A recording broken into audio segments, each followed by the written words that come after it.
पेश है जीवन मूल्यों का खजाना।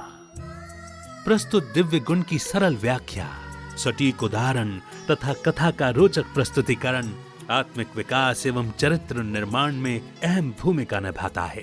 अतः कथा के अंत तक सुनते रहिए। आध्यात्मिकता का महत्व। वर्तमान दौर में धरा पर नाना समुदाय, सभ्यताएं और संस्कृतियां हैं और उतनी ही अधिक धार्मिक मान्यताएं भी। लेकिन इन मान्यताओं के साथ सामूहिक सद्भाव बनाने के बजाय सभी धर्म के नाम पर उलझते रहते हैं। इसका कारण है आध्यात्मिकता की कमी।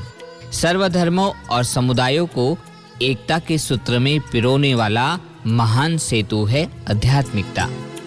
रूप, रंग, रूढ़ी भिन्न भिन्न होते भी मूल रूप में सभी मानवों में समाई दिव्य शक्ति है आत्मा, और उसे गुण शक्ति प्रदान करने वाला है परमात्मा। जीवनदायिनी गुण शक्तियाँ पाने के लिए आत्मा और परमात्मा का ज्ञान युक्त संबंध ही आध्यात्मिकता है। अध्यात्म स्थिर और सुखी जीवन का मूल है। वर्तमान विज्ञानवादी युग ने आत्मा परमात्मा के अस्तित्व पर कई सवाल उठाए हैं और जिससे पनपी है नास्तिकता। जीवन में तार्किकता के साथ साथ भावनाओं के तालमेल से ही जीवन में खुशियां महक सकती है, क्योंकि मानव केवल रोबोट यानी मशीन नहीं है। अतः इंसान को मशीन की तरह चलाया नहीं जा सकता। इसके लिए चाहिए आत्मा के गुण शक्तियों का एहसास तथा परमात्मा शक्ति पर विश्वास। वास्तव में यही आध्यात्मिकता है। आत्मा के अमरता का ज्ञान और पुनर्जन्मों के नियमों का आध्यात्मिक ज्ञान जन्म मृत्यु के मोह और उससे उपजे दुख का नाश करती है। एक सच्चा अध्यात्मवादी जीवन की भूमिकाओं को एक कलाकार की भांति निभाता है। ना किसी में उसका मोह, ना ही वैर होता है, क्योंकि आध्यात्मिकता देह और देह की दुनिया की क्षण भंगुरता का ज्ञान कराती है, जिससे कर्तव्य करते भी व्यक्ति न्यारा रहता है। राजा जनक अध्यात्म ज्ञान के कारण ही स्थिर बुद्धि थे, अतः भोग विलासी माहौल में रहते भी निर्मोही, निर्लोभी थे और मुक्ति का आनंद लेते थे। आध्यात्मिकता हद की दीवारों को तोड़कर व्यक्ति को ऊंचा उठाती है एवं जीवन के लक्ष्य परमानंद तक पहुंचा देती है। अध्यात्मवादी जय पराजय, हानि लाभ, निंदा स्तुति में समान रहता है। ज्ञान के परम स्रोत परमात्मा से विवेक की रोशनी भी पाता है। अतः जीवन में आध्यात्मिकता लाइए और जिंदगी के हर मोड़ को परमानंद से भरिए। ऐसी हमारी आपके लिए हार्दिक शुभकामनाएं हैं। अब सुनिए एक रोचक कथा। कहानी का शीर्षक है आध्यात्मिकता। बात बहुत पुरानी है। एक जिज्ञासु व्यक्ति उस वक्त के जाने माने प्रसिद्ध सूफी संत के पास धर्म कर्म की चर्चा करने गया।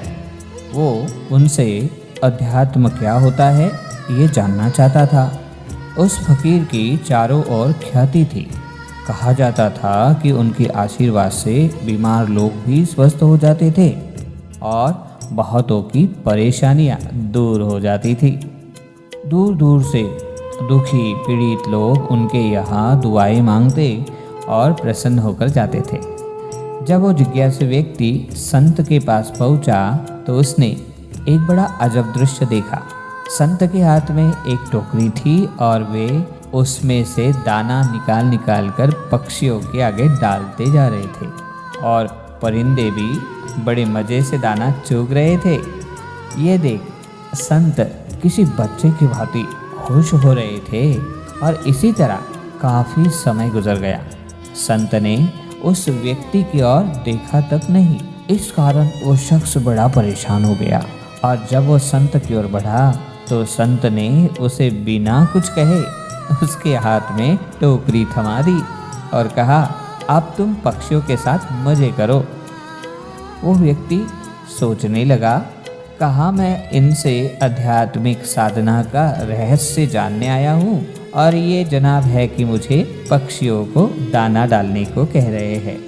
परंतु संत ने उसके मन की बात पढ़ ली और बोले, स्वयं की परेशानियों को भुलाकर हर जीव को आनंद पहुंचाने का प्रयत्न करना ही जीवन की हर सिद्धि और आनंद का राज है। मानव के समान हर पशु पंछी प्राणियों में भी अपने अपने योनियों की आत्माएं होती है। यदि तुम स्वयं सुख और आनंद पाना चाहते हो तो वही अन्य आत्माओं को भी देना सीखो।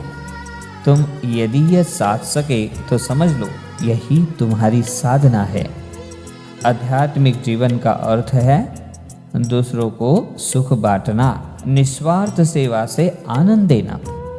ऐसे करने पर परमात्मा का वैभव मनुष्य पर खूब बरसने लगता है और साधक की हर दुआ कबूल हो जाती है।